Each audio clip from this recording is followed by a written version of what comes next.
மக்கள் நீதி மய்யம் கட்சியின் தலைவர் கமல்ஹாசன் அவர்களுக்கு தானாக உருவான கூட்டம் என்றும், விஜய்க்கு அப்படி இல்லை என்றும் அரசியல் விமர்சகர் ரவீந்திரன் துரைசாமி பேசியிருக்கிறார். அவர் பேசியதாவது: இன்றைக்கு உள்ள காலத்தில் பல்லக்கில் ஏறுவதற்குத்தான் தயாராக இருக்கிறார்கள். பல்லக்கை தூக்குவதற்கு யாரும் தயாராக இல்லை. விஜய் ரசிகர்கள் அத்தனை பேரும் தான் பெரியாள் என்று நினைத்துக் கொண்டு இருக்கிறார்கள். எல்லாருமே சுயநலமாகத்தான் இருக்கிறார்கள். கமல்ஹாசன் சொல்கிறார், ரசிகர்கள் எல்லாம் வாக்காளர்கள் இல்லை என்று. அதுதான் உண்மை. கமல்ஹாசனுக்கு தானாக உருவான கூட்டம். விஜய்க்கு அப்படி இல்லை. புஷி ஆனந்தை வைத்து ஏற்பாடு செய்த கூட்டம். புஷி ஆனந்த் ஏற்பாடு செய்துதான் அந்த மன்றத்தில் உள்ளவர்கள் அனைவரும் நிர்வாகிகளாக இருக்கிறார்கள். அதை தாண்டி கமல்ஹாசனிடம் இருந்த மாதிரி எந்த ஸ்டேச்சர் உள்ள ஆட்களும் இல்லை. விஜய்க்கு மிகப்பெரிய ரசிகர் கூட்டம் இருக்கிறது. விஜய் ரசிகர் மன்றம் எல்லாம் அவருடைய அப்பா காசு கொடுத்து உருவாக்கியது.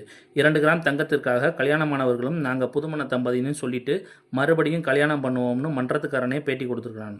எனக்கே தெரியும் அவங்க எவ்வளவு காசு செலவழிச்சாங்கன்னு. ஆலப்புறான் தமிழன்லாம் இங்கே இருந்து இவங்க அடித்த போஸ்டர் அதுக்கப்புறம் அவங்க செட் பண்ணி வச்சு விவாதம் எடுக்க வைத்தார்கள் என்று பேசியிருக்கிறார். ரவீந்திரன் துரைசாமி பேசிய இந்த வீடியோ தற்போது சமூக வலைதளங்களில் வைரலாக பரவி வருகிறது.